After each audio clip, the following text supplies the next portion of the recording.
Honestly, I just thought you think it was kind of like funny. This chick's real into you, and then like, hey, if you're really into her, you know what? I swear to you, on the stack of Bibles on my children's life. My point is, that was my thought. Okay, all right. Well, listen, I believe you that, but I don't. Not to embarrass you. I know you believe in the Bible, and that means a lot. No, I said my children's lives. Okay, so what was I going to tell you? Oh yeah, I got a check in the mail yesterday for $1.06. The check costs more to write. I know. What was it for? It was for, remember 100 years ago I was on the Larry Sanders Show? Yeah. The name of the episode was New York or L.A., and I did like a little walk-on. So I got a residual check for $1.06, and I'm looking at it, and I go, you know what? I signed the back of it. I'm going to cash it because... You have to. I have box office drawer. Why are they not contacting me to do more films? You got a name. I got a name, and I put seats on. I put people in the seat. You could do another movie. Why was I not tapped for the new Batman to play Scarecrow? Oh, not Batman. Yeah, why not? I think your problem is you're too picky. Yeah, that's true. I have You've been been offered a lot of roles, and you always find a reason to say no. Well, one, they had me chasing a dog. A dog was chasing me for an entire weekend, and I locked myself in a safe, and I can't get out. That was the whole movie. Wow. And I turned it down. But they didn't even offer you Scarecrow this time around, huh? No, they didn't offer it to me last time around. No, Howard has totally stopped touching chicks. There was definitely a sit down there. But I think it's a germ thing. What do you think the Ostrowskis and the Tatalias had a sit down? I'm just saying. I think it's a germ thing with Howard, too. Yeah. Where was his germophobia for 15 years? Exactly. Those germs came out of nowhere. Yeah, right. Germophobia. It's like fucking.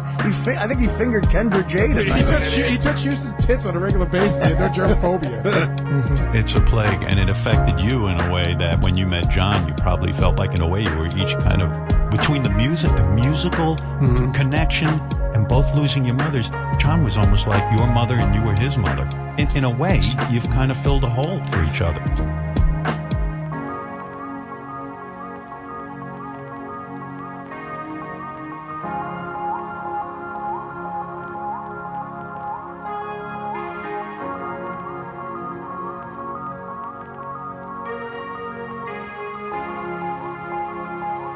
Welcome, everybody, to another episode of QF, quite frankly, a Howard Stern podcast. I'm your host, James Santee. Some of you may like me, some of you don't. Today, I am going by Howard's Baked Potato by Grillo. That's my catch for today. And of course, I am here with the lovely and mysterious, because we haven't seen you in a while. We haven't coupled up in a minute. Miss Raven, how's everything going, dear? Everything is going great. Other than this butt-ass cold weather, which you seem to be fine with. We're about the same temperature where we both are, so some of us handle it better than others. I'm very much a polar bear when it comes to these. I have like windows open. I'm just letting it breeze through, gets the blood pumping. So for this episode, we are going down the memory lane, since we are pretty much the historians of the show. Yeah, we're the old folks around here. Exactly. And I came across this one. I thought this would be right up our alley. This was the year is 95. Miss America, Wiki's second book is coming out. And the gang has gotten a sneak peek of what was written about them in the book. And I don't think they were none too pleased about it. No, if I remember correctly, this took up quite a bit of time on the show. And it's all the stuff we loved about the show back then, was all the infighting within the staff. So I love it when they can finally, give back to him a little crap and a little shit. But honestly, I think they're all fucked up in their own way. And that's, some of them we like more than others. And it's just the craziness that was going on at the time. I mean, we're talking 95. So that's almost 30 years now. Yeah. I think that when we look at the passages as such of how he described Jackie, Fred, and especially Robin, I believe that he might have opened up his door of honesty here, that he had his real true self come out on paper. And knowing him, he would probably sat back and thought, well, maybe that's a little bit too honest. And Judith Regan and the other co-writers of the book were like, no, you're gonna leave it. You're going to leave it because this is the honesty you're gonna want to get, and you're gonna want to get that reaction from the crew. So, yeah, it's something revealing on how he really looks at his cohorts and his ride or dies with him. I especially enjoyed the parts about Robin in the book that Fillmore was so kind to send me the exact pages I needed. And rereading them now, it's like, holy shit, she had a big mental breakdown almost on a weekly, if not daily basis. Right. And the people would, run and hide in fear. And we talk about that and joke about it, but to see it in print like that and how he describes her and some of the things in their relationship, it's pretty telling that, she can freak out as much as he threatens to leave her, let's say.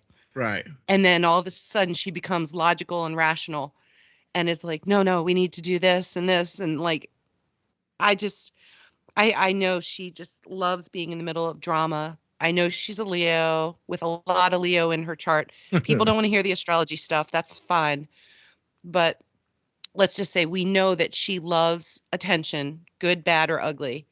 And she's going to fling it around the minute she senses it. So, yeah, let's get rolling on this. Yeah, this is going to be very interesting. Very interesting. Like I said, this is from 1995. The crew fight over Wiki's book.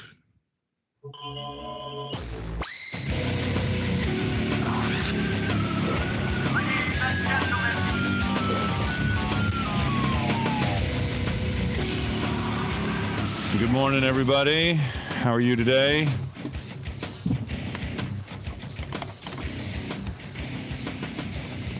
Jackie, Fred. Good morning. Did you guys get to read your stuff in the book?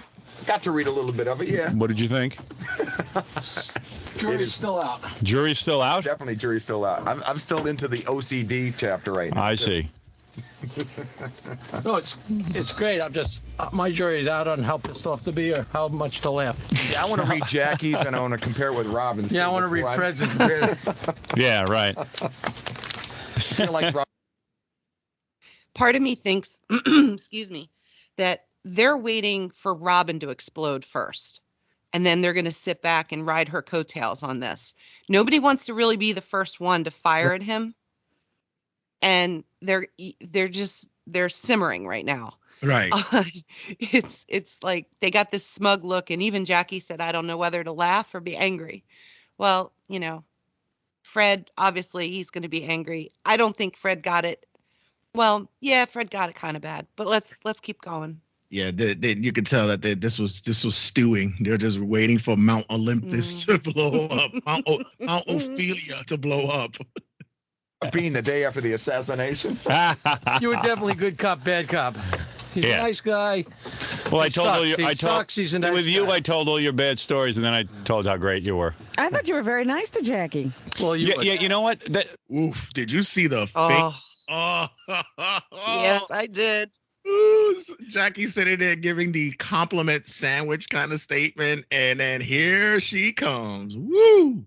I love it. Oh. Judith Regan, my editor, thought I was too nice to everybody, and especially I Robin. thought you were horrible to me. Oh, you can't be serious. You can't be serious. I was told I wrote a love letter to you. I know that face. Well, I'd hate to see when people you don't like. Oh, really? You didn't like it?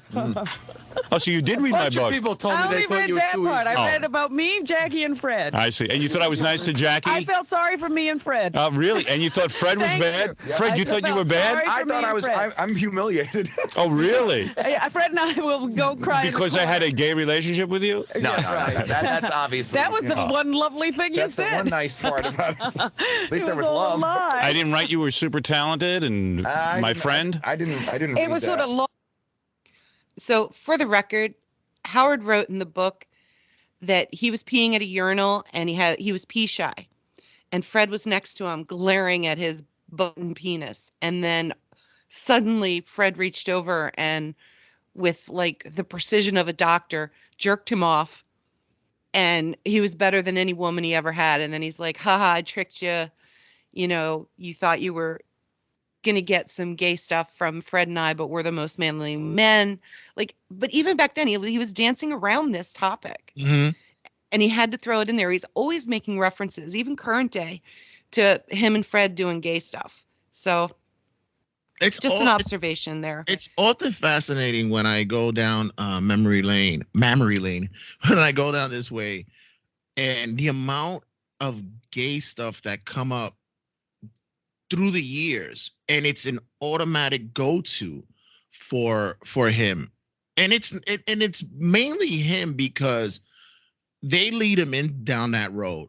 I'm meaning that he leads them down that road. Sorry, like he'll mention something gay, and then Fred will do the affect, and it's like ooh, but it's usually him. He is the ringleader, the ringmaster. How much play did they get out of the Backside Boys? Right. Remember the parody song? I mean, yeah. I think I've heard that at least 1,000 times over the years on replays, and back in the day, that was like a daily thing, like a go-to. So yeah, they kiss tonight. Yes. Lost and everything else. I agree with your friend. Yeah, but I don't agree with yours. It wasn't real clear. In fact, a guy from New York Magazine interviewed me yesterday, and he said, so why were you so easy on Robin? Why do you, what? I said, well, I feel that way about Robin. I really, she's my partner on the air, and I feel really good about her. Fred, you didn't think I was rough on Robin, did you? I haven't read the entire thing, but there have been parts that I saw that were a little bit. I said, well, I don't feel badly about Robin. Why would I write badly of her? Well, it was more that you didn't write the truth. What? Oh, really? What is the truth? Oh. What do you mean? I don't looking. Even. Keep looking. I'm trying to find the truth. I'm guessing. Keep looking. Is that right? What did you think I got wrong? Well, there was one thing, like you were talking about first of all, you never faked any illnesses to get away from me. Oh, I did. Don't even lie. No, that's true. What illness did you fake? True. He's mentioned that years after their Washington days and then the NBC days. You go to K-Rock and he's mentioned that he's done that. So that's not new news to them at this time. No, and leave it, it comes natural for him to make it about himself being hurt, having being in a bad mood, things aren't good at home, depressed, or something bad happened to him. He's going to play that shit up. And he's doing it for sympathy, and so she won't get mad at him. That's what he wrote in the book. There's a lot about her mental health that I'm guessing that's the part she's really gonna say is not true, that he's lying about. Yeah, she's got to deny that. There's always been more on the underline with their relationship. Mental health has been and it always will be from this time out the real crux of their relationship. She reminds me of many of the individuals that I come across in my career, where in their mental state it's very accusatory. It's everyone else's fault, but not looking in themselves. And this is the same kind of look that we're seeing with Robin. Well, my other thing is I'm torn between how she looks at Howard, more as like a daddy or as like a lover. More like not so much the sexual part, because she did pass that on the lie detector, where they asked her if she ever had sexual thoughts about Howard, and she said no. And the test said that she was telling the truth. She was not being deceptive. But she passed that. It just makes me wonder, like, does she see him as just like she wants to be his best friend? Or is it like a father figure, just like a hunger for, someone to appreciate her? Because it even references the book about him screwing up her birthday gift with Allison, buying her theater tickets, and him not going to the theater, sending the kids and Allison to spend the birthday with Robin. And that's one of the things that, like, he mentions in the book, like, he doesn't let go of that, how pissed off he was at her for making a thing out of that and getting mad. So these two are like a ping pong match of gigantic asshole proportions that just they know how to push each other's buttons and they know how to play each other. So I especially enjoy hearing about those two a little bit more than Jackie, Fred, or Gary. Yeah. But that's just me. They're two individuals on the periodic table that actually had supposed to meant to be together to cause combustion and cause this kind of within the group. To come in and say I was sick when we were at NBC. I even told you that in your interview with me. You didn't put it in. You lie. I used to always fake stuff to get by you. Sure. Like what? You know when Robin was real mentally ill? Like yeah, I suppose you didn't hurt days. your leg the day we were fired. No, not that far. No, that was real. And you didn't have a hole in your butt.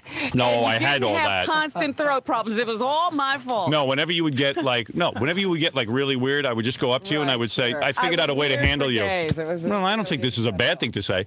Yeah. I said whenever you would get really weird, in fact, my wife knows this, I'd say, you know what, I'm going to go in and just tell Robin I'm sick. And then she'll mellow out. And sure enough, it would work. Sure. Okay. Ask her. All right. Ask Allison. I know how to play you. Fine. You think that's insulting? That's not true. Okay. That's not true. Well, she can't come to grips that, yeah, I could probably lead someone down that road to be that much of a preventative to work with because they have to make stuff up because I was that much of a pain in the fucking ass. Like there's certain instances that you have to deal with certain coworkers or certain individuals. Like I just can't deal with this person. I'm just gonna just do this, and she's not coming to grips that you're that much of an ass that people didn't have to make this stuff up. And to be that consistent, like the sun rising and setting every day, you know what you're gonna get when you deal with this high maintenance type of drama-filled person who could give you the silent treatment for days and you don't even know what the fuck you did, yet she's carrying around this big grudge. It's unbelievable. I thank God I don't have people like this in my life. I've run across them, but I make sure to like dodge and dive as fast as I can to avoid that. I just ignore them. Sometimes it's a person in charge, someone I have to deal with. Especially when it's at work, it's like, just give me my assignment, let me know what I got to do, and keep it moving. I don't have to have any other interaction with you. That's it. That's the key. God bless you. You can't argue with me that it's true. I know it is true. I know it's not true. Oh. You were sick almost every other day because you were sick. No, I was sick many times, but many times I would fake it. Many times. Howard, you were an ill man. Okay. All right, go ahead. But that's not a bad thing about you. That's saying something about me. But go ahead. But that's a lie, and it makes me look bad because you had to feign illness because I was so out of my mind. You were out of your mind. And anyway, I got through it. Out of my mind with you. Anyway, I got through it is my business. By this point, you can see the foam building up at her sides of her mouth. She's just ready to be rabid. She's ready to go. And in the back, I picture Jackie and Fred just like rubbing their fingers against each other like, yes, our evil plan is working. She's going to run this for like 10 minutes and then we'll start pecking away. But they're dead silent right now. You do not hear a word from them. No drops, no nothing. It's just her. Fred's not even playing her music at this point. This is at a simmer. They're just waiting for it to boil. This is great. Sure. That's one thing. Go ahead, next. The next thing is, let me think. That's a silly thing. There were you combined two conversations into one argument that happened years apart. Which one was that? The one where you say something about the argument at K-Rock. You took a conversation that you had with me years before I went into therapy, and you combined it with that. Oh. I'm not sure. Do you know what she's talking about? I wish I had read I haven't read the chapter. Well, you should go read my book. Thank you. We can follow along. Yeah, I'm not sure what you mean. You talk about this argument where we wound up crying. Yeah, you talked about it in your book. But you have two different conversations there.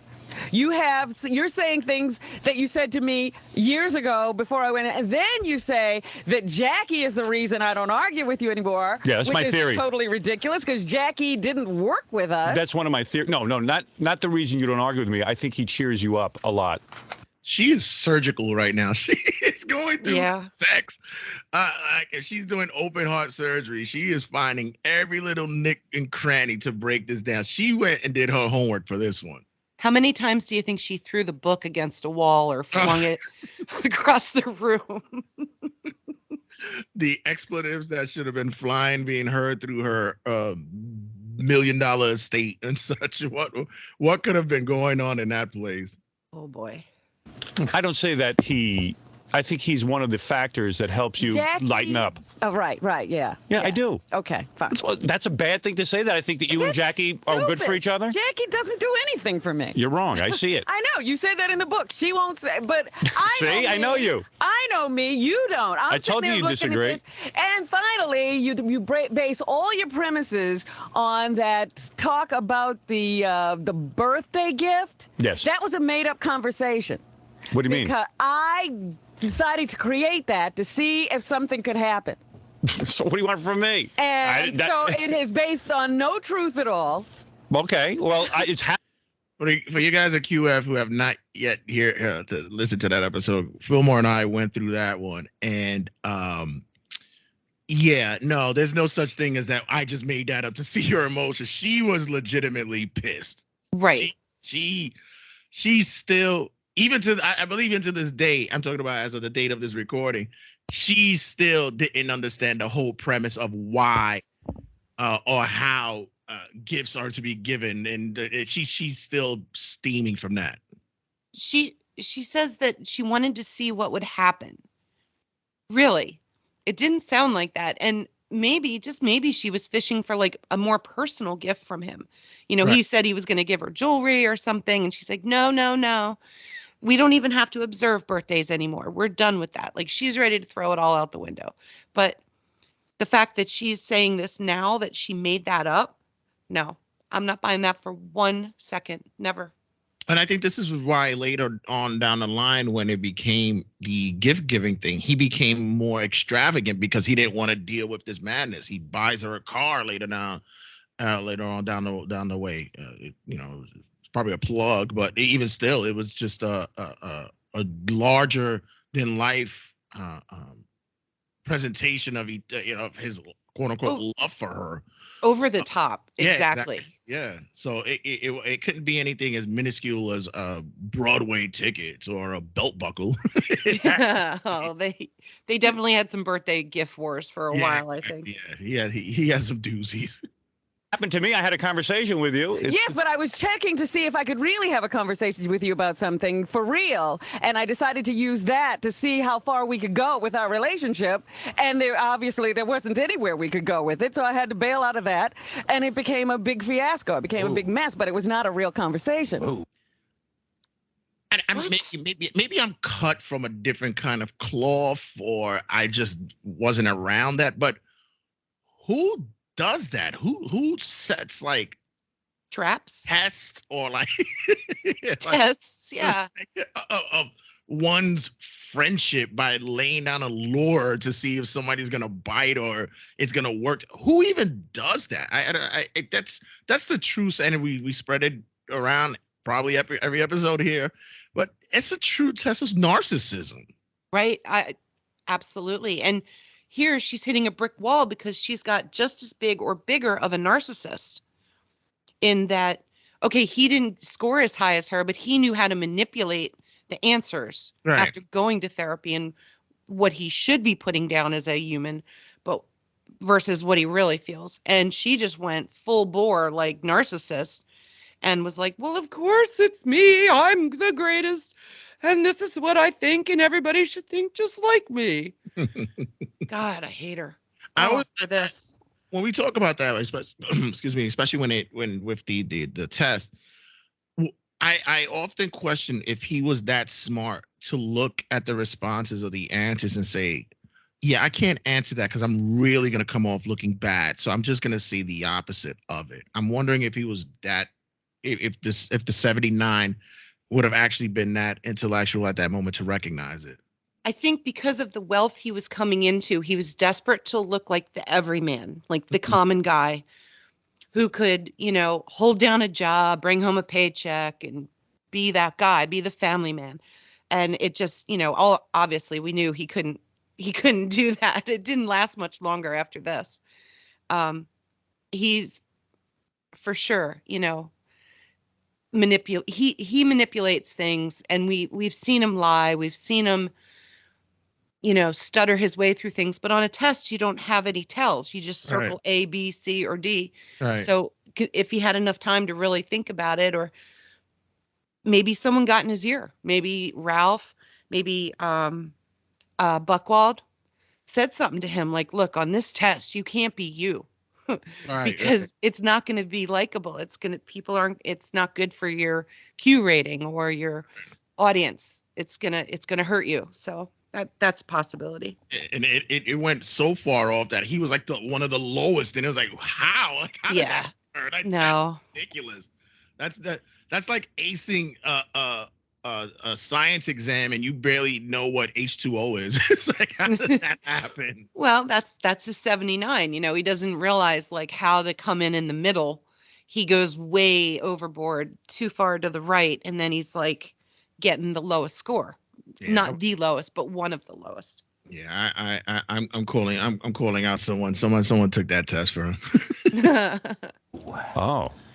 I didn't know that wasn't real. You're in this yourself. I know. And well, all of the things you've said, I don't think are bad things. I didn't say that you didn't think. Right. You don't think. You never think anything's a bad thing. No. I know from writing a book that most people will never like what you write about them, and you're in that same boat. Exactly. I didn't like what you wrote about me, so we're even. It's okay. Time to get another hole in your butt. And Fred, I don't care if you don't like what I wrote about you. I know that. Never did, never will. I didn't know who to feel worse for, me or Fred. You can feel worse for Fred. Yeah. I did feel awfully. I said, and you thought what he said about me was totally complimentary? Yes, because it was true. That was accurate. Yeah. The one person you got right. That's right. That's right. Holy Jesus. Well, Fred, whatever I said, you deserved. Okay. All right, so let's just recap what was said about Fred. He called Fred a dog. He said Fred wasn't cultured until he met Allison, that he would eat out of a 24/7 deli, standing up, and talk to a Vietnamese woman. That was his only other friend.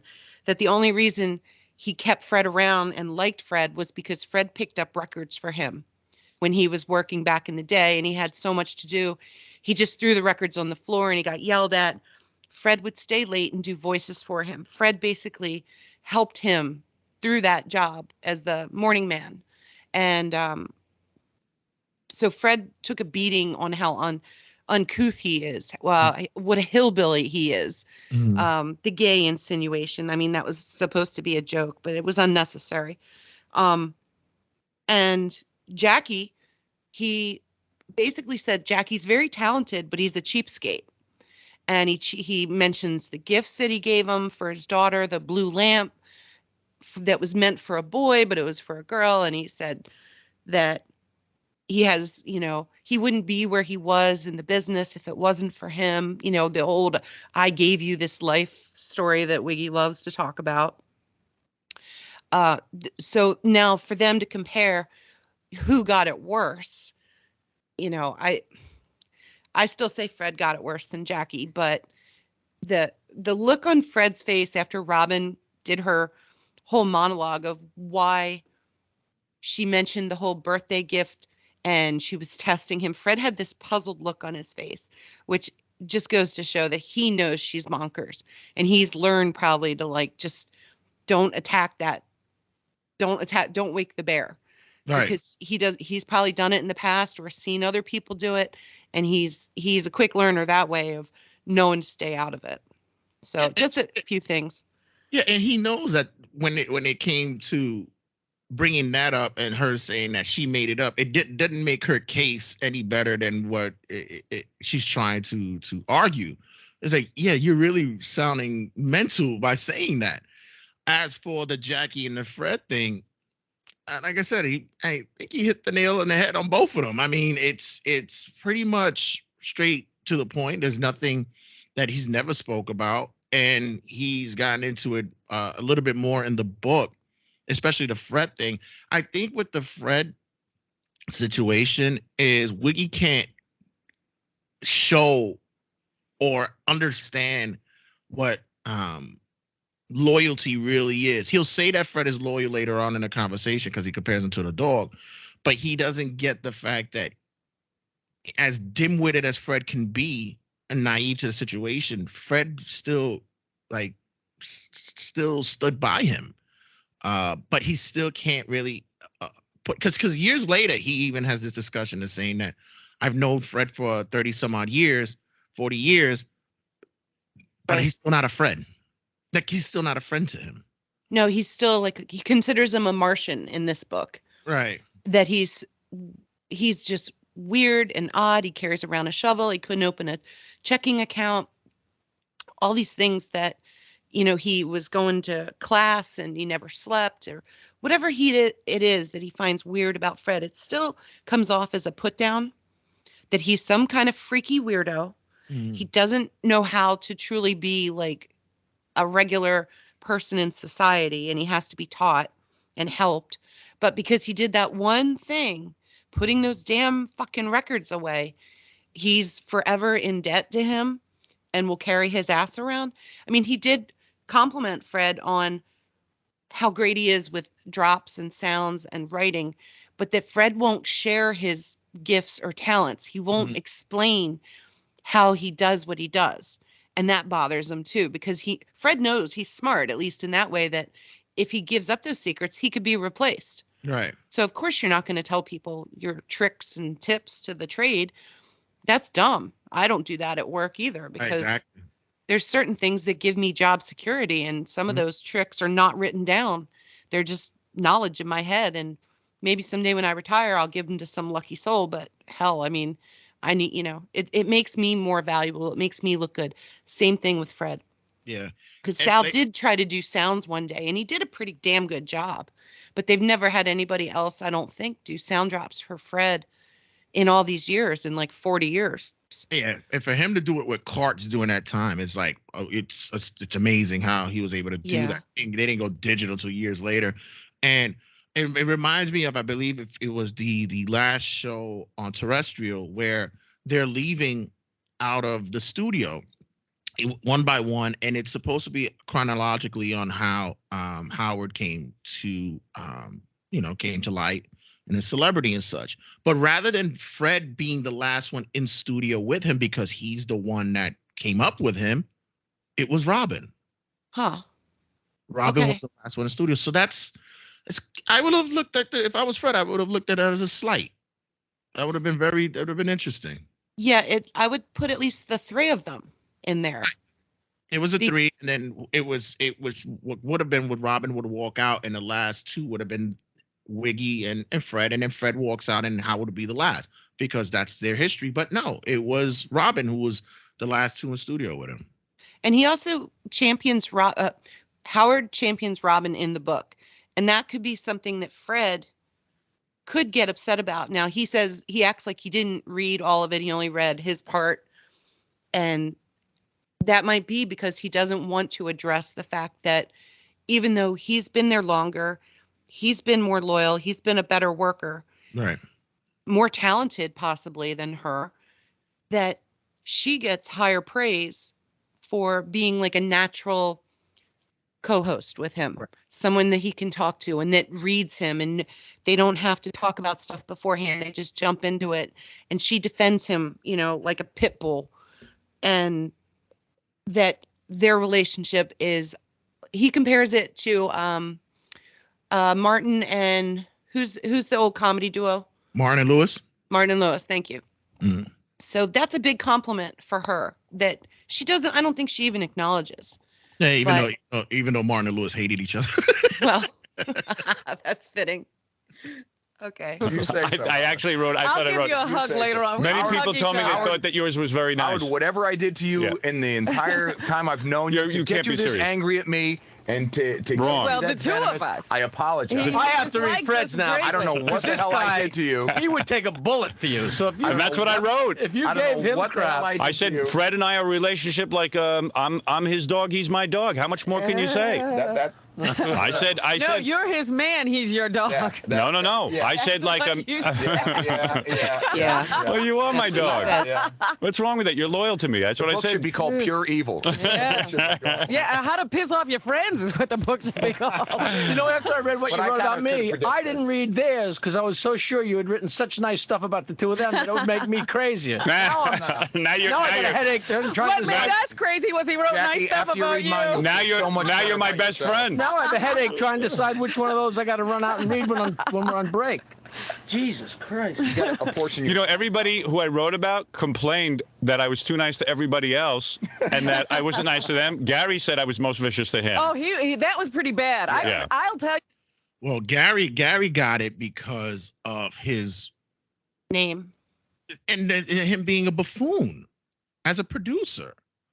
Okay. I mean, he gets the majority of his tenure there up to this time was content for the show because he did everything ass backwards. It wasn't until, down the line he finally got it. He'd already been with the show for about 10 years. He was there with NBC, and then finally when they came over to K-Rock and stuff, they brought him over. He brought him in as a producer, and he couldn't, he didn't know whether to take a shit or wind his watch. He didn't know what was going on. And granted, that's the fault of Wiki because he's bringing in a kid who he could get for cheap to do the job. And he's basically saying, listen, all I need you to do is book guests, line them up, help me with the segments, and that's it. But then the job became more of taking, and he didn't know what the hell to do. He was coming in dressed as though he just came from a Springsteen concert. Like he didn't know. He was doing lines of coke off of freaking women's freaking breasts. Like he didn't know. And mind you, I'm not saying that slanders. He actually admitted to doing that. So right. So yeah, but he lambasted him for that, and that and then he ends it by saying, yeah, but at the end of the day, he's my guy. He's loyal, and he does the job that I need him to do when he's able to do it. Okay, well, that's backhanded as hell, but right. Yeah, I mean, everybody he got for cheap because they were fans of the show. They Mm-hmm. didn't have the experience that they should have had in the business to do this job. They learned on the fly. Ronnie was a fan. Will, Jason, all those other guys too. Julie, they all were fans. It just goes to show that you get what you pay for. Mm-hmm. And Howard shouldn't be surprised that Bowie ended up the way he was, but how many hours of content of money did he make off of his back? And, then to get mad at him because he has a big old house up in Connecticut. Okay, well, you're the one that created this circus clown. You're the one who put him on the air week after week for all the dumb shit he did because you hired him into that position. There's no responsibility, no accountability. It's all, pointing the finger. It's this whole narcissist thing, which is just one of the most evil personality traits, I think, other than being physically abusive to somebody. That's just, that's a step too far. When you want a quality, you don't, and you're about to build a house, you don't buy the lumber from Wish. You buy it from Home Depot or a lumber yard. Let's be honest. Tell you the truth. Yeah. I couldn't read Gary's. Gary, because was so bad. Because Gary put his pictures, he places his own pictures, and I said to Gary, did you read what I wrote? And he said, yeah, I thought it was funny. Yeah. Here's sort of a weird move. Yeah. You gave me an earlier version of it. Yes. So the part where there's a part towards the end of it where you hammer me for like 12 pages, and then you say all this nice stuff about me. Yes. And I was like, it was like a whole paragraph. Yeah. And I read it to my wife, and she goes, because that's more or less your on-air persona. But then I told that you are a good friend and a hardworking producer. Right, but you wrote like a whole paragraph. I mean, I probably still have it at home. Yeah. And then when the book came out, they cut it out. One sentence. I know. Well, that's my editor. She said I was too nice to you. She cut out my. Well, that's what happens. The one nice, the nice stuff he says is like so minute, and then all this other stuff. Well, by the way, clean-shaven Gary actually looks like the better Gary. I'll take it. Right. He's deflecting. He's saying his editor made him take the stuff out because he was too nice. He's too nice a guy, which we know is not the fact at all. He's also got this cheesy ass grin on his face this whole time because he knows what he's put into place. He's got the wheel. He's got the wheel turning here on these people, and they are just. He loves that they're furious. He loves getting shit from them almost in this position because it's on paper for the rest of eternity. This book, anybody who picks it up is going to read this and they're going to think, well, it's true. Well, they're not going to realize there's no defending yourself when you're put in a book like this. Mm-hmm. But he's seriously, like, if he's got that mongoloid goofy smile that we always joke about, that Ray said he was born like a mongoloid. I know that's so off color probably, but I'm sorry. It's a show reference. He's got, and this is pre plastic surgery Wiggy that we're looking at. I think maybe nose job. I have to look at the nose, but like, I think that came after. The chin, the jowls, the all the fillers, they're not even in close yet. And the wig is still bad. Oh yeah, the shaved Adam's apple, all of that. None of it's happened yet. So he looks even goofier, and his glasses aren't tinted. He's not hiding behind a wall of monitors and only one microphone, but he's showing his face quite a bit here, which means that he's proud of what he did. And he's smiling like, yeah, I've fucking got you all. Take that. Because Robin wrote a book and wrote stuff he didn't like. So this is just tit for tat. He enjoys anarchy. Yeah, wig pro quo. Yeah, he enjoys anarchy. When John and Bowie would go at it, he would just sit there and just smile. And like you said, he had this grin like a goofball. Like he just enjoys seeing people in dismay and disgruntled. He enjoys it. And Gary, in this sense, he's so damaged by the years of berating by Wiggy that any little compliment is like it's a serving of Thanksgiving dinner. It's like he's great. You've been eating shit for fucking 300 days. All of a sudden, somebody gives you a slice of apple pie, and it's like the greatest meal you've ever had. So you might as well take it. Well, you're not going to get one for a while, so you better hold on to that for another couple of years. Exactly. Until you get another chance. Yeah. Was blown up. Howard, it's like you wave goodbye with a smile. Right, it's yeah, like, like kicking you and then rubbing it. Yeah, Howard, there's like probably 18 pages in the book devoted to me with a picture on every page, none of them flattering. Right. Yeah, except for the one of me and my family. Right. And then all it was a paragraph, and she cut it down to a sentence. Yeah. Well, she ran out of room. She's a good person. Yeah. She's real nice. Well, that's it. Was that Wiggy's art that we saw? Did he draw those pictures? No, those are actually collected from Jackie, Fred. They all would sit in the back, and when they were doing quote unquote their writing sessions, and they would sketch Bowie. That's how they make the time go by. Okay. Yeah, I was like, thank goodness you didn't show it to us before. That's right. Why would I show it to you? Who wants to get hassled? Listen, I knew this was going to happen. And Robin, you knew this was going to happen. Oh, I know something now. Yeah, be quiet. I'm not even going to listen to you. That was the most ridiculous appraisal of what I wrote about you. You lied. Yeah. You lied. Well, if I lied, I did it for you. Fred and I will comfort each other. You stay out of this. You have nothing to complain about. Oh, please. You are disgusting. Excuse me. You stomped on his face. You stomped on my face jogging. Know that. Well, you didn't know that either. Even around him. And you didn't know that I was feigning illness. Yes, right, sure. Keep dreaming. I think it's kind of. Oh, you're the only one who is telling the truth. I wish you could have feigned some illnesses. You were so sick. I saved your life. Why don't you say that? How did you save my life? Who was the one who told you you have to get off antibiotics? My doctor. And my mother. I said it to you first. Yeah, I know. You never remember because you were feigning illnesses while I told you right in Washington, D.C. Oh, boy. I think you kind of talk about a mental illness in the past. I know. That's Jackie cheering me up. Yes, he really helps me and takes the fuse out of everything.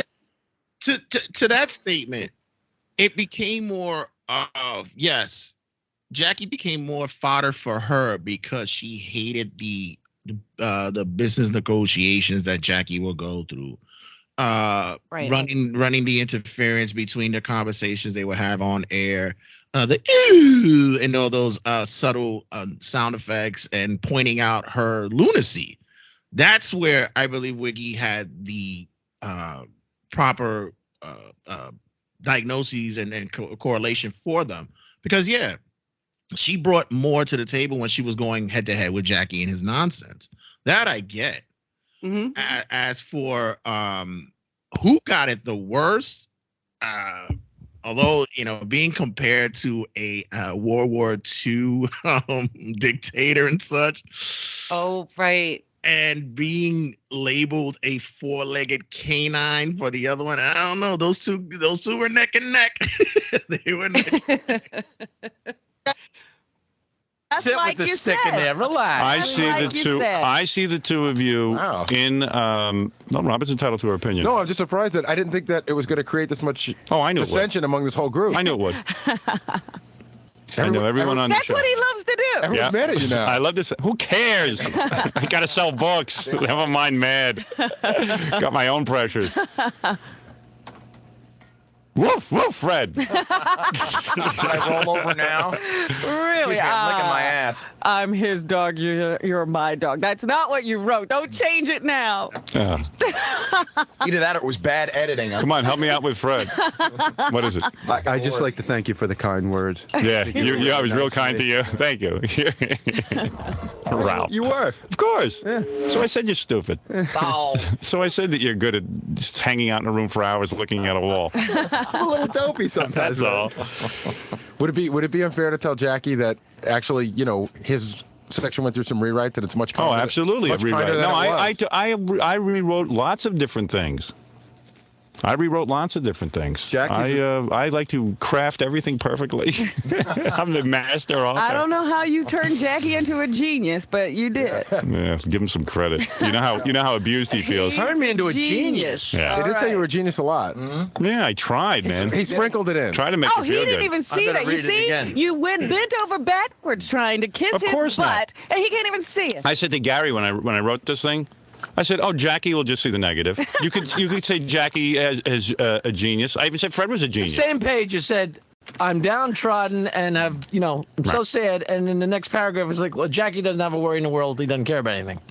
And that's true. He didn't go as hard with Jackie as he did with everybody else because honestly, he does it with him every day on the show. Like he calls him out like for his frugalness, which by the way is always contrary because we also hear stories of Jackie spending a lot of money when it came to going to like the Friars, whatever the case may be. Who knows?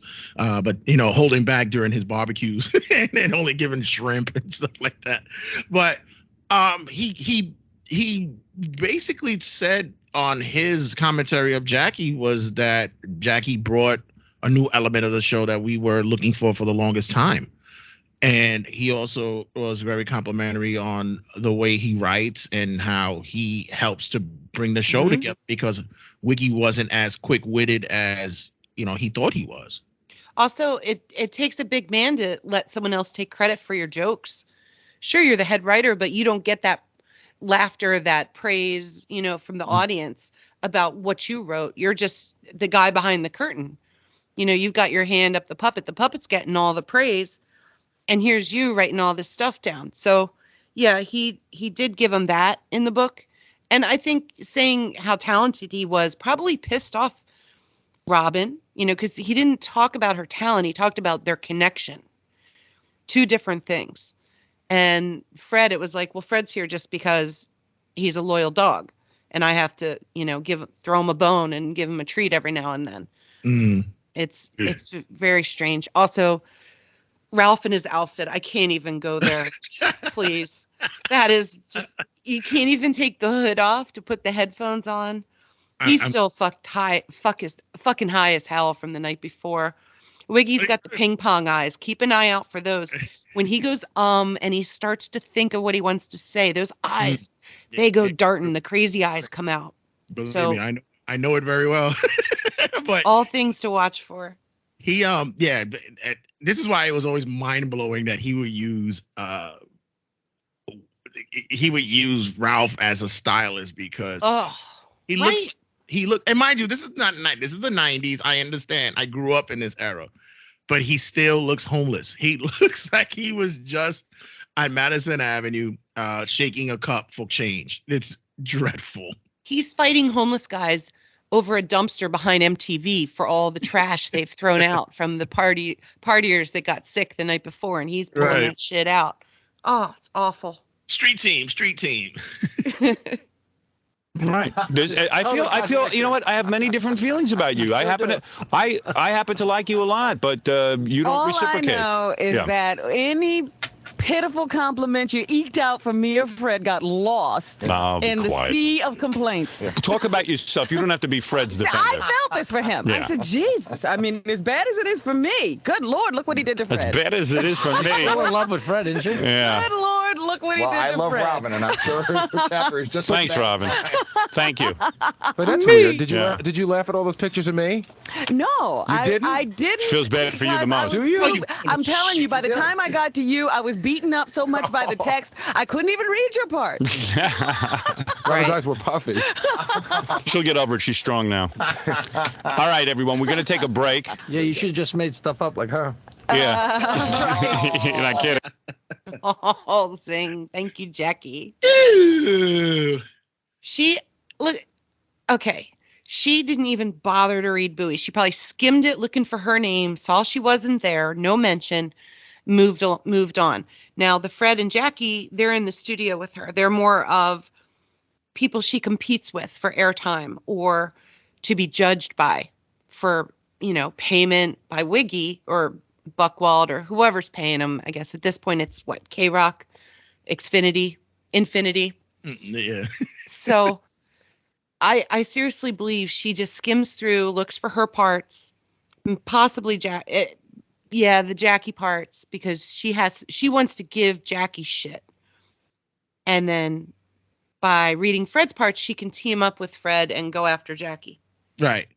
It like I said, it was easier. It was easier for Jackie because of what he brought to the table as opposed to what they've been dealing with collectively for a few years. Jackie's already maybe about the same time as Bowie, a little around the same time, a little bit, probably a little bit later when he came in, and he became full time with them around 86 at K-Rock.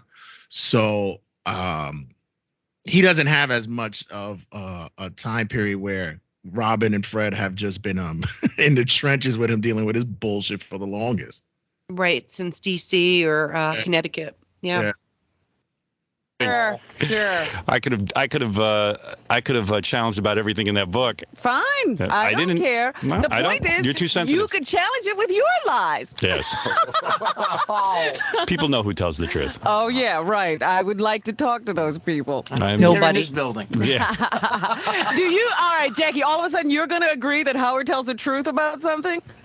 Well, he wrote a good chapter about me. People that tell the truth aren't in this building. No, Jackie doesn't think I wrote a good chapter about him, Fred. He's like, you see, I think I wrote a nice thing about everyone. I said that I would like to read the other guy's chapter so I can compare. He's got to have some kind of thing to compare it to. Gee, Jackie. I went right to. Gee, I thought Jackie was going to come in and thank me. I thought Robin would thank me and Fred would thank me. Oh. Yeah. I went right to Jackie because I thought you were going to be rough on him, and I thought you were pretty nice. Yeah, I should have been rougher on him. You're right. You said some nice things. Of course. But he's a dick, and he doesn't realize. He's got to have. In other words, he's got to have his ass lathered. But wait a minute. He's got a huge. Well, it is true about Jackie because there's been there was later on in the articles that he was with certain reporters, and he discussed about how Howard doesn't really compliment him often, and how he gives his backhanded statements and compliments about his albums and such. And Wiki's like, I don't listen to your albums. What do you want me to tell you? Oh, you should listen to them. He goes, why would I want to listen to them when you're here every day? I know what it is, what you do. But all he hears is the negative, which is, he's plugging your tchotchkes every fucking hour. That's, he's saying that's complimentary enough. What more do you want me to say? Just because I give your stupid CDs away as gag gifts, it's still your stuff. But that's all Jackie really looks at when he hears Wiggy. Well, how can he expect really for him, for Wiggy to listen to his stuff when he knows it just pisses him off that he's making all this money on the side? Wiggy wants everybody dependent on him, solely him. They don't want them having other gigs or side hustles. So Jackie should know that by now. He shouldn't be surprised by any of that. picture it wasn't Nancy that he in there. didn't say. It says F Jackie in at least a dozen places. Yeah. But the point is, he goes back to compliment again and again and again. He might have thrown it. Oh, Fred's all right. After saying, I'm going to keep him because God knows, he did pull my records. Thanks. Gee. And he is man's best friend. Ooh. Real nice. I feel real good this morning. I got to read it. Are you okay? Is that laugh? Yes. All right, well, let's take a break. And let's take a break. No dirty look. Not meant to anybody. We'll take a break and we'll be back right after these words. You put it in print. Whatever. We'll be back right after these words. So, what was I gonna? So now we're at another day, as you could tell by the fashion sense which Wiki has going on today. Oh my God, the grandpa sweater, yeah. We're anti polo. They're anti Cosby on this end, and I believe this is where they thoroughly had gone through the chapters now. Okay, so he was so flustered by them all coming at him at one time. Right. He ran out of a defense. It was enough of the I'm a nice guy. It's the editor's fault, trying to derail with Robin's made up lies in her book. And then, that I'm a nice guy. I thought I did a good job. What's everybody upset about? He ran out of gas. Tell you, there was something really weird that happened. I don't remember because all this book stuff's got me nuts. But so yesterday I'm home. So here's the deal on the book. It broke a record. I would hope. Yes. Yeah. It is the fastest selling book in one day in the history of publishing. I thought, I was thinking about that yesterday. Whoa. Well, and that beats, who was the previous record holder? There's a piece of trivia for you. You should be able to get this. Was it recent? Yeah. Fairly recent, within the last 3 years, I'd say. It was you. No, it wasn't me. No, I was the fastest selling book in history, not the first day, though. The Oprah cookbook? Nope, not the Oprah cookbook. What could it have been? I'm trying to think. I think it was Jackie's ass put me over the top. Hey, I knew it was me. Genius. My ass sells books. Well, Jackie gets credit for everything. You know how tough it is for Jackie. It is tough for Jackie. You know how tough it is for Jackie, too. For once, he understood someone, and it had to be Jackie. Nobody else has the problems Jackie has. Jackie's the most mentally ill on the show, and he can think it's you, but it's not. It's Jackie. Well, Fred is the most normal. That's one nice thing you did say. Oh, thank you. Gee, Fred. Thank you. But, but it's all the other stuff. Well, you got to take the good with the bad. I don't know if being the most normal in this pack is the highest of compliments. Listen, Fred, you got to take the good with the bad. Robin, you got to take the good with the bad. And Jackie, you got to take the good with the bad. I wish I could have found some good. Very little good. Oh, stop it. 99% bad. Let's see if we can find some good. Give me a copy of my book. Does anybody have a copy of my book? Or have they all been burned? I think I burned mine. That's right. Okay. Well, whatever. The most normal in the room is like having the smallest criminal record in prison. It doesn't even matter. You're all screwed. It's the least crazy in an insane asylum, too. who has the least diagnoses than everyone else? Oh, good Lord. I don't believe that. I don't believe that Jackie's has more of a mental. I think he's probably one of the most grounded out of all of them. I would agree with that. Yeah. I think Fred is psychotic.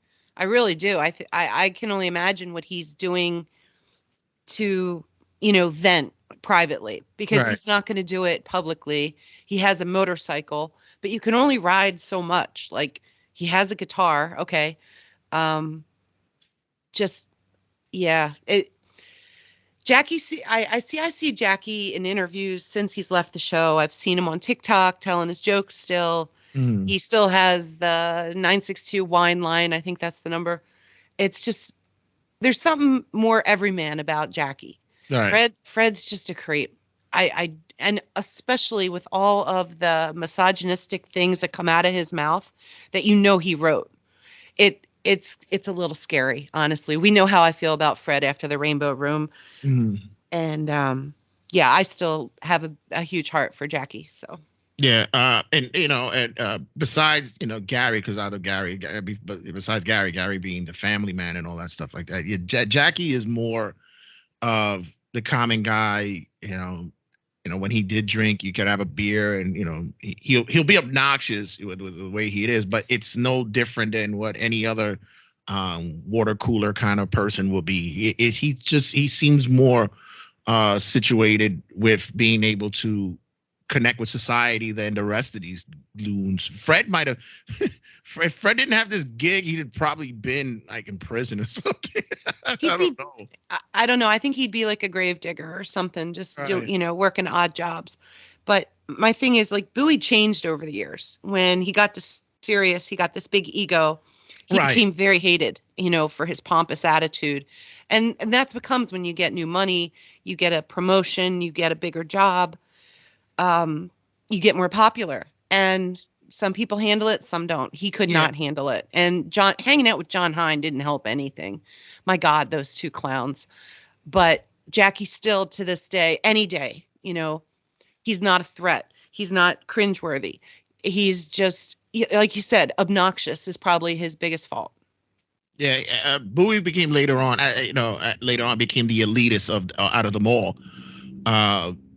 But at this time, I was saying, Gary was, still humble at that beginning. He was still, even before they went to Sirius, that he had that common guy thing, until started hanging around with Ross a little bit more, and right, that ruined him too.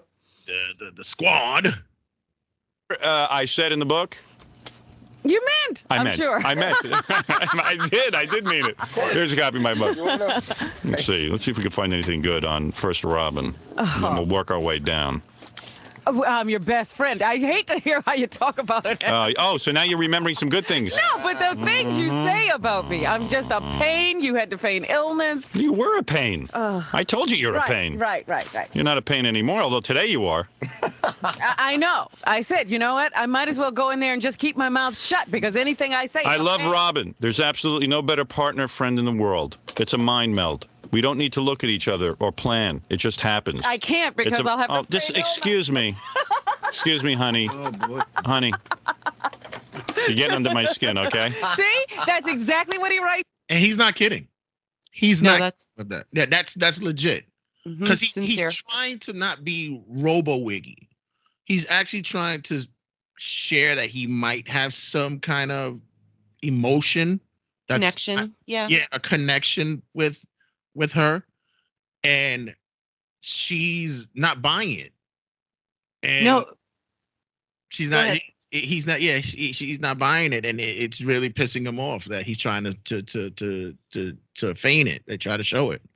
I think if the present day Robin, were to hear him read this to her now, she would be in tears. Right. But back then, she was still ill mentally. Right. And nothing he says is ever going to get through to her at this point. Yeah. It's in the book. I love her, but she gets under my skin. Baby. Let's see if we can find anything else nice. Maybe there's just nothing else in here.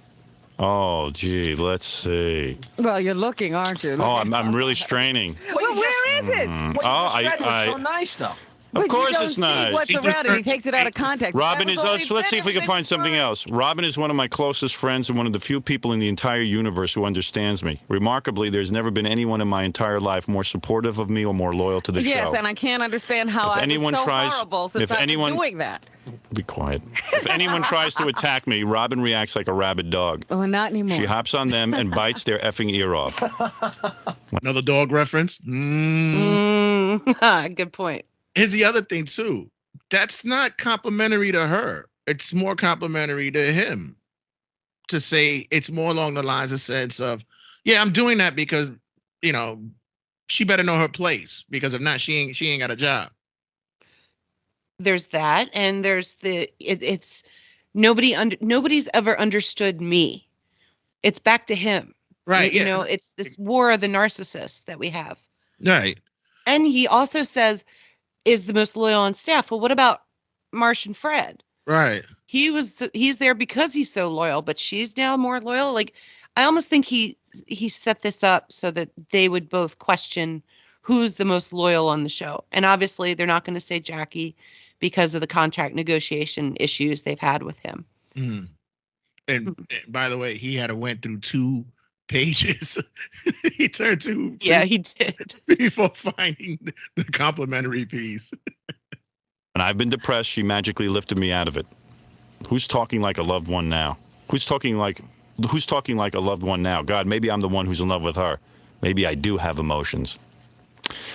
Yes. Right. Yeah. But what about? She made me so crazy. She was a pain in my ass. You were. I had to feign illness. Yeah, you were mental. I had to put up with you. Right. And I'm a damn good guy for it. Sure. You're damn right. I had to fight for her. And then she's all over me. Yeah, that's what you did. Right. That's what you wrote about in your book. Okay. Go read your own book. All right. I'm repeating her history, and she's you are writing about right, Jackie. You all I know is that buddy. I wind up from what you've read so far. I don't understand. A of course not. On wheels that thank God. Robin makes me feel funny. A lot of people don't like Robin's laugh, but I know it's truly genuine. If you heard Robin in a room alone with me, she'd laugh just as much. Her laugh is a great tonic for me. Sometimes she laughs at things I don't realize are funny, and that keeps me going on a topic. If she doesn't laugh, I might lose confidence. That's and nice. go on to something. Oh, yeah. All a lot I do of is laugh. Just be quiet. You sound don't absurd. tell me that I couldn't read my chapter and find something nice in it. That was totally nice what it just said. Right. Well, you're not insulted by that. But that didn't say all you can do is laugh. He just said he enjoyed you. That's how he describes what I do. Just shut up, Robin. You sound ridiculous. Right. I know. I always sound ridiculous. Sound ridiculous. That's exactly what you say in the chapter. I devoted a paragraph to Robin's laugh. But that's the paragraph on what I do. Yeah. Okay. That's her talent. I see. Good. Yeah. Fine. The paragraph dedicated to her laugh is basically saying, yeah, I know when she's fucking uncomfortable. I know when she's faking it. That's what the whole paragraph should be. What it literally just say, but his is more. I think it's more. It's infectious and it livens up the mood. Blah blah blah. It's bullshit. It's what it is. It's bullshit. Total. You know what? It really doesn't bother me because Robin contributes to the show. Listen to the. This is how idiotic this sounds. I wouldn't be having this conversation. Robin's contribution to the show in ways. Robin contributes to the show in ways people can't see. She's an integral part of our brainstorming sessions. And when we have a guest on, Robin, who has a feed that goes right into my headphones, might surreptitiously whisper, "Why don't you ask them if they ever after donkey?" But there's a reason that Robin sits in a separate studio. Robin represents the audience to me, so I want her response to be fresh, and I want it on the air.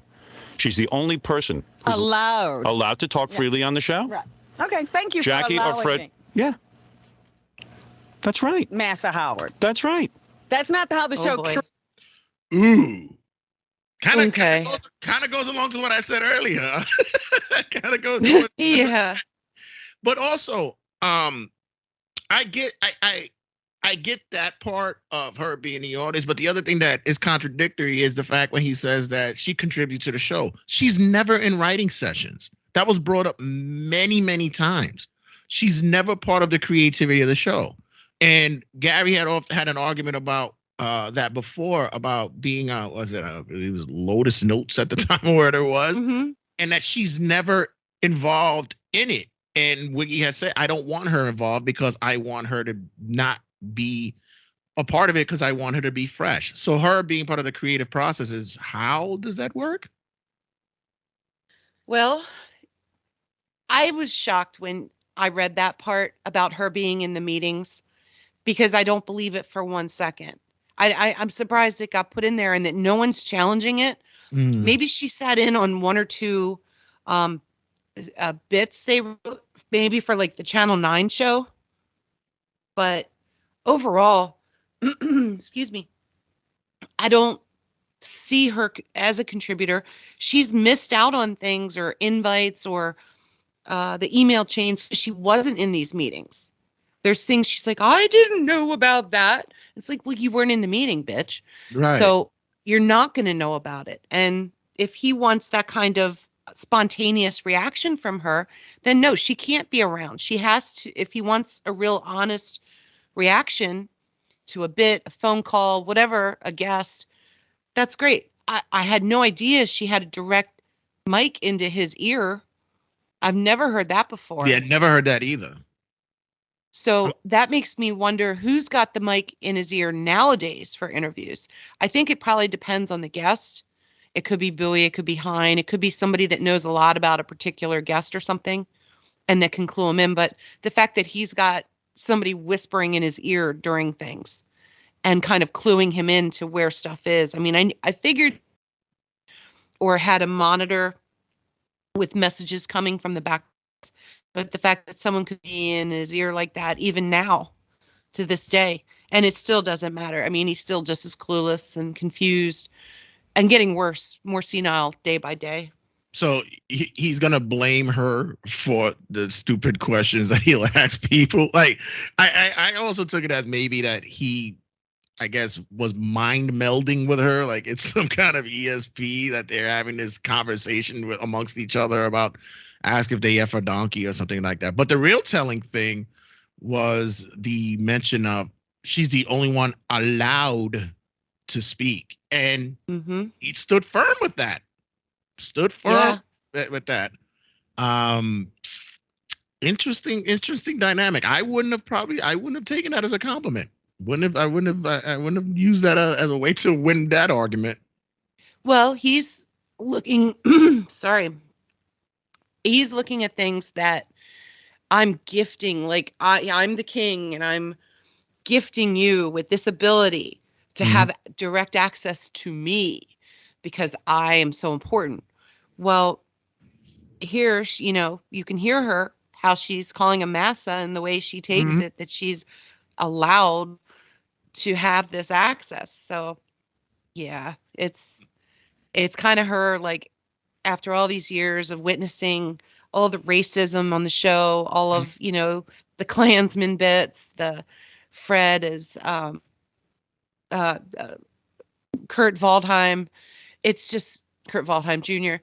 It's just, I think she's kind of blowing off some steam because she's held back a lot over the years. And this is kind of a cathartic moment for her, maybe. Yeah, and it's like down the line when she gets really peed when Carver sits in her studio for the roast, and that really took her over the edge like that. I mean, I understand where she was coming from, but yeah, a lot of that comes in after years of having to hear all that. And this right here saying she's the only one allowed to. Right. Interesting. Came to be, you allowed me to do it.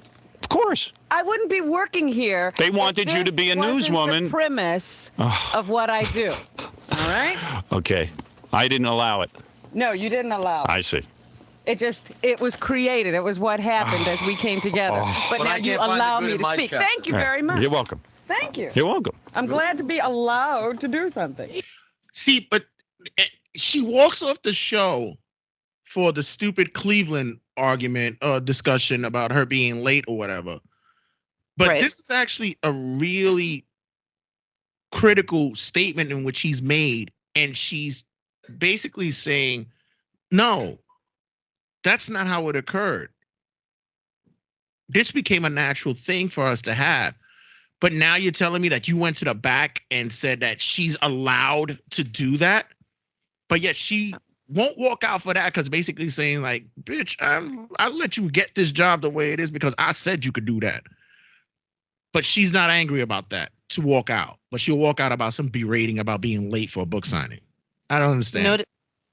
Notice he throws the newswoman thing in her face. Right. Like, bitch, you were a newswoman.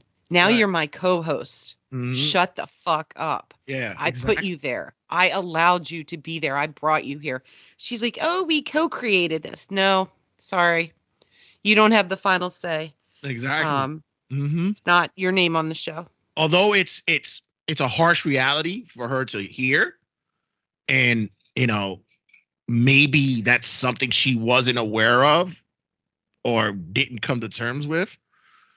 But it's kind of it's kind of hard hitting to hear it on the air. Like, no, I allowed you to do that. If not, your ass would have been doing just an hour of news with us, and then you could go right the fuck where you're supposed to be.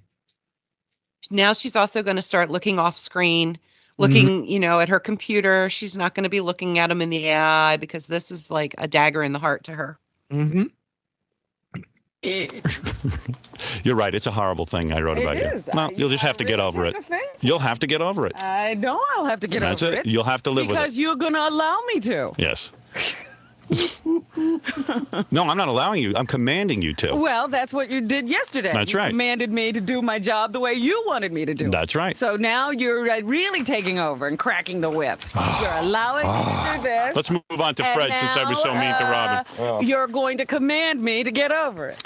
I then say Robin is cured. And I say the new Robin is a lot of fun and the greatest and most generous radio partner in the world. It's a horrible thing. Another slam. Fred Norris, the hell with all of you. I am not going to defend my work. My work is my work, and you can say or think whatever you want. And Fred, you can think whatever you want. I put away your records and I'm That's right. And you can write. And you know something? I love you for it. There you go. That's all. I always thought I was more than that, but no, that's what you are. That's all I wrote about you. I know. That and all my quirks. Well, the quirks I can't hide, Fred. The quirks, The quirks are there, and I've announced them on the air for years. But I think they have been You're exaggerated. as quirky as they go. Not nearly. What was exaggerated? Name one quirk that I exaggerated. Not nearly as quirky as yourself. Robin did a very good job of telling me what she didn't like. Tell me what you felt I exaggerated in your quirks. You want to know something? Get the book. I was so shocked. Yes. It was numbing to me. Oh, was that right? It was numbing to you? Numbing to me. Well, Jay. And I know you're making fun of that, and that's fine. Well, tell me. I understand what he's saying. I know exactly how he feels. What is the quirk that? What is the quirk? What is the quirk that you object to that you think I'm exaggerating? What do I think that you? Yes. What was I exaggerating? It's not so. Excuse me, Robin. I'm not talking to you. No, he's not talking. You're not talking. When I was addressing you, he didn't talk about you. But I will say. No. Now your microphone is not being allowed to be used. So you can talk about I'm talking to quirks Fred all you want, but I'll tell you one I'm thing. allowing you to have free reign right now. Okay, I'll tell you the thing that really bothered me the most. I think that my contributions to the program were really, really minimalized. Oh, I really do. Really? I do. Oh, you do? Okay, it's like you're getting defensive. And did I write about how great the voices are that you do? Did I write you were a great writer? Not really. Oh, not really. Not really. Oh, no. I see. Well, let's see. Okay, so now that was minimal. Now tell me about the quirks that you don't like. Okay. I see. I wrote that Fred is a guy who does incredible voices. When I met him, he did incredible impersonations. Yeah, but it didn't come off that way. Well, to you it didn't. Excuse me, Robin. I didn't ask your opinion. I didn't ask your opinion. No, this is not a book review section. Oh my God. What is it then? What is it then? Why are we here? Why are we doing this episode then? Why are we? First of all, shut the fuck up, Robin.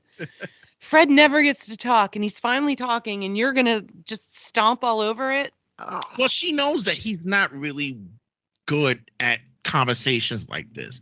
If you've ever heard him debate or argue with something, it's someone Xanax. Yeah, he's not very focused when it comes to his displeasures. So I can get that aspect of why Robin will chime in, because she knows he's defenseless because he doesn't know how to articulate. But in this sense, yeah, I want to hear him say what upsets him. Sometimes the pauses and the stutters in between are the key telling points, and you can't get the full effect of Fred's message here. His anger, his seething, the things that, Wiki said that he called him an incredible voice guy, an impersonator. Mm-hmm. I don't think he used the word incredible. I think I'd have to look that one up. Talented. I believe it was talented. If I'm not mistaken, it might have been. But did he say incredible? Did he just say he's very talented? Yeah. Because there's a big difference there. Right. It's just words. I get it. Maybe I'm being too detailed, but Fred wanted a bigger hurrah about him. And he didn't get what he wanted. He didn't get the writer's acknowledgement that Jackie got, because Jackie's the head writer. And I think that eats away at Fred somewhat. because Fred was there first, and that Fred maybe deserves or feels he deserves the senior writer or the co-head writer position. Well, it's like it's how Jackie is the one that needs his ass shined, just to make him feel good. At this point, it's Fred who needs it. If anyone who needs to be babied more than anything, it's Fred. Yeah. It is Fred. Well, they all do. Right, but in knowing although we often said that Robin is delicate, I said because of his mental state and how he's been, Fred is even more delicate because of not getting that nurturing from Wiki. Wiki's way of nurturing him, saying, "Hey, listen, you still got a job with me." It's never really the whole thing, and the way that he nurtures him is saying Fred is loyal. Yeah, a beagle is loyal. I mean, come on. You feed a beagle, you give it a treat, it's gonna stick by you for a while, man. And according to Fred and Robin, they never got the nurturing as children that they wanted. So now he's the daddy figure, and with this book has an opportunity to give praise. Right. So it's not going to be good enough for them what he's given out. Yeah. It's interesting. I've always been, and I've probably said it a couple of times on the episodes. I've always been a Fred guy. I've liked Fred for some time as a talent. When you start looking at the layers and you see the real him, it's like, this guy's kind of off the wall. Like there's something dark about this guy. Yeah. Yeah. He's like, it might be, but at the same time, he was able to mend that kind of, I guess, to make Wiggy seem more, I guess, hilarious. He would help to embrace that. More hilarious with his drops and adding writing parodies, adding to Wiggy's ridiculous, notions and comments. Fred would actually try to put, pepper it up a little bit. Okay. Because there was times that Wiggy would just be, he'd be bland as potato salad without salt. To be just like that. Well, now he does it with puppets and angry Ronnie voice yelling cunt all the time, and 69 and gash and all these horrible names, synonyms for vagina. So yeah.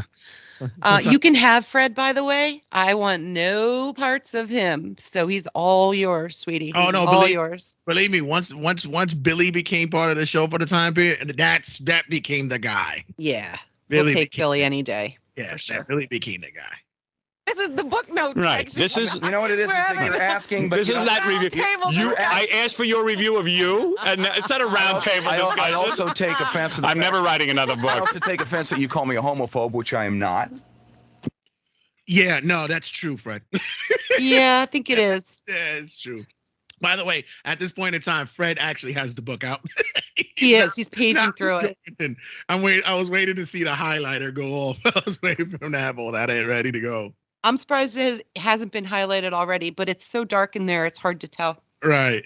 Yeah. Now, Fred. Yeah. There's some, and that goes on for years. That it's been pronounced to say that he's very homophobic, except for the time when Gay Rich was sitting on his lap and he was stroking him during the bachelor party. After 16 shots of tequila, and he was like blind ass drunk. Yeah.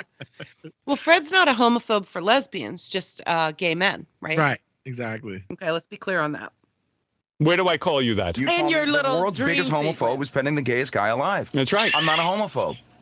You are homophobic. I don't. The day that I was in the room with you and I was walking around in my underpants, you couldn't even handle it. I'm modest, but I'm not homophobic. There's a difference. I feel you're homophobic. Well, see, that's something that you should either talk to me about. And you are very uptight. I'm telling you you're homophobic. I'm uptight, but I'm not my homophobic. opinion. I'll give. Although, let's be honest, like how many of us would have been able to do it? But the day of the gay dance party with the Goo Goo Dolls, Fred didn't dance with anybody else but Jackie. No. Oh no. Or was it? Jon Stewart. He danced with Jon Stewart. Wow. And he was not in a thong. Yes, he was. Yes, he was. Was he? Yeah, he was in a thong. I thought he had the officer No, he was in a thong because that's the woman called in the next day and she said that Fred had a huge package. So no, yeah, he made sure that he stayed in his little corner, in his little cubicle, his little spot, and stayed very safe. While Gary and even Scott DePace, who is the biggest homophobe in that whole universe, was out there dancing with the gay guys. Wow. Wow. See, you are homophobic. Okay. See, that's something that you are so uptight about gays, and if a gay man, please. No. Oh. No. All right, so you're not homophobic. Go ahead. All right. Read more. Read more. What else? What else did I exaggerate? I feel like we're the Black Israelites. Read the book. Right. As that guy said on Entertainment Tonight or whatever it was last night, he said, Old Testament, he held the private parts, New Testament. Okay. There you go. Go ahead, Fred. Okay, Fred needs help with eating. Gee, I've never said that before. No. Robin, excuse me, I will allow you to talk now. No. Robin pointed all this out to me. All I have to say if is you want to manipulate the situation, we're real. Do you talk with a pouch? Okay. Do I catch you with a pouch every day on this show? Well, it's because that's because what? Does Robin watch you slurp yogurt? Well, you eat too. Do you of eat course like a I slob? do.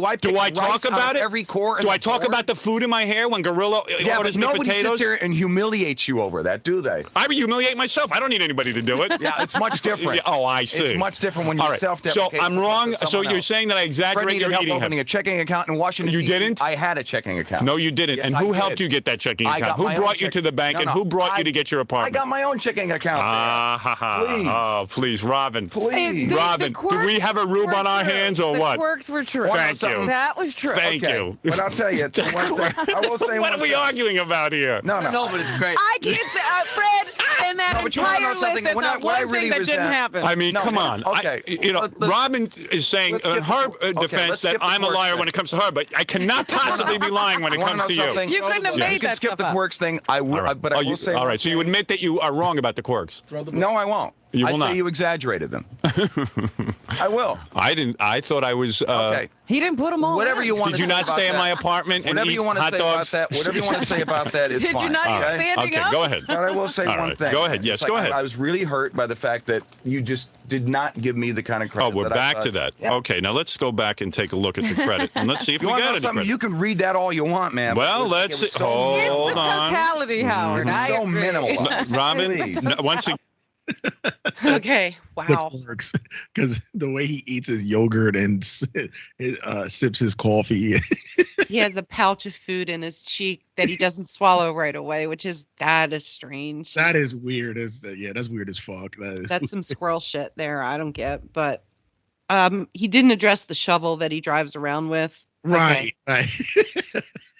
Just, self-defense, maybe bury a body. Who knows? Pick up dead animals off, do who knows what with them. Any of these are possible. But his beady eyes and partial half mustache that he can't even fully grow are driving me insane. The visuals here, we're not really talking about them. We're not going over how this is probably the most beautiful that we've seen Robin look. Right. It's funny. Jackie's fine. Well, yeah. This was we did talk about Wiki. This is the height of beauty when it came to those three.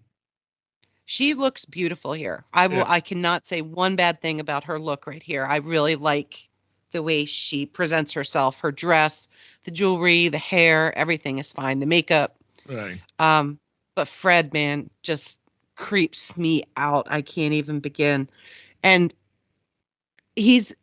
my other point was this.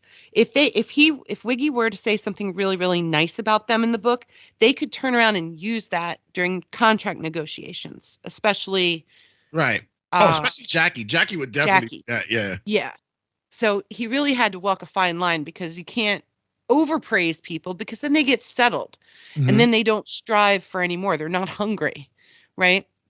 In Philly, we say hungry dogs run faster. Right. Because we're always the underdog in these goddamn Super Bowls. Well, we're back again. Good luck. Good luck. Week. Good luck. Thank you. Thank you. Yes, it's so much fun. The best TikTok I've ever seen in my life are Philadelphia Eagle fans. Just crazy shit. And if this town wins another Super Bowl, look out. Just go to Eagles TikTok and sit down for an hour and have yourself a blast. This year, it wasn't the Giants' year this year. I understood that. I came in going, I went in forward going, I know what we got going on. We still got some tweaks here. But as a Giant fan, I must say good luck to you because you're my girl. But other than that, thanks. Yeah, you guys lose. Nah. And Sam, my condolences to you and the Bills. I really wanted to play you guys, but it just wasn't meant to be. You should have been there. Some New York team. I know we had all these horses in the race, and now that's the other thing I want to bring up about the show. If Richard and Will do something, make a bet this week live on the show. But by the time this episode comes out, it will already been history. So yeah, we're looking to air this show by mid-July. Just a prediction. So much content that's coming out for QF. It's just amazing. Like I will be happy to know that this show comes out around my birthday. That'll be great. Aw. We'll do what we can. Yeah, but no, with Fred, his quirks. I wouldn't say that was the negative part of it. It was more about his contributions. The fact that, like you mentioned, that there's other points of doing everything his stepfather did. That was like he was kind of he bought the same kind of cars. He bought the same kind of audio equipment. He never seemed to have a mind of his own. He's oh please we could have ran down how he acted in during the Rainbow Room incident, which by the way we did do that. We have an episode. Yeah, we did. We covered that. There was a part in the book where Wiggy goes into Fred's bag. He carries a plastic bag around. Right. And Fred went to the bathroom and Wiggy went in the bag and he had a book about dealing with being child of abusive alcoholic parents. Right. Now, I thought his dad was an alcoholic and abusive, but in the book they say he's not.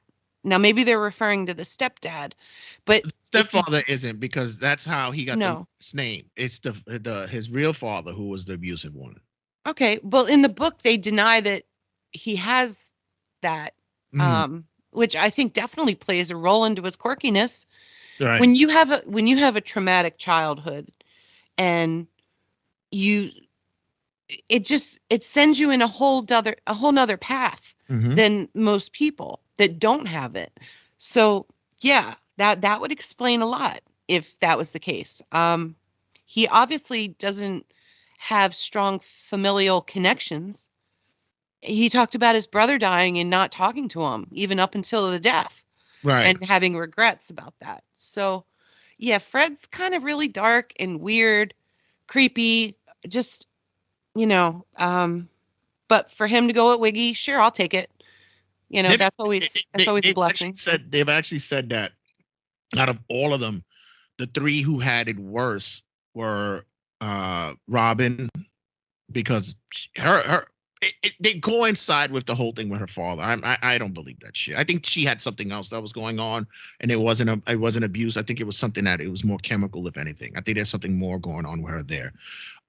Gary, they said Gary had it bad coming up because of his mother. His mother was very verbally abusive, emotionally abusive. She had her qualms, but they said out of all three, Fred had it the worst, and it's so bad that Wiggy would never even mention it. That he says, dude, like, we could talk about everybody else's. He says, but I will never go down that road with Fred. He says, I won't. Yeah. Well, I kind of think Bowie might have had it the worst. Yeah. Based on his book and telling about his mother. I think it was schizophrenia. Manic depressive. Yeah. It was going on. Bipolar, like a whole mess of mental problems. And for him to turn out like he did, just being a gigantic a-hole, but still a dad, doing stuff in the community for his kids, coaching, things like that. That's pretty normal. I'll give him that. Which didn't stop them from calling his mother one year and asking his mother whether or not she likes anal. Oh, right. Anything for the show, All the mothers, they called Jackie's mother, they called Gary's mom, and Fred's mom wholeheartedly opened up and said, yeah, I've done that. A couple times. Oh, God. Okay. His stepfather was like, well, you know what married people do. It's like, oh shit. But my dear, we're at the 1:30 mark here. Yeah. I think maybe we're gonna have to make this a two-parter. Sounds good. Great. But thank you guys for listening to part one of the yet titled episode. There's much more to discuss. We're actually going to deep dive more for the second part. We're going to finish off the video and the audio, as well as go into the book a little bit and start looking at what juicy stuff that was left out as Wiki is going through pages trying to find where he said the good parts, but it seems as though he's his fingers are doing a little bit more walking than usual. Right. We're going to highlight some of those parts that he skipped over and comparisons that he made. I think you mentioned World War II. Yeah. So there's some staff comparisons made that I think are worth mentioning in the most respectful way possible without offending anybody, but yet still getting into what we were given in this book. Most definitely, guys. And once again, thanks again for you guys being a part of this episode. There's much more to dive into. And I just look at Wiki's face right now in the video, and it looks like there's much more that we could dissect here. But thanks again for your time, and good luck to your Eagles, who I hope to lose. Thank you so much. I'm going to forget that last part. Okay. I'll take the first. Okay. And we'll chat next time we record, and hopefully I can bring back some good news. So thanks for that. Thank you, guys. All righty, guys. And once again, as I always say off to you, goodbye, my sweet loves.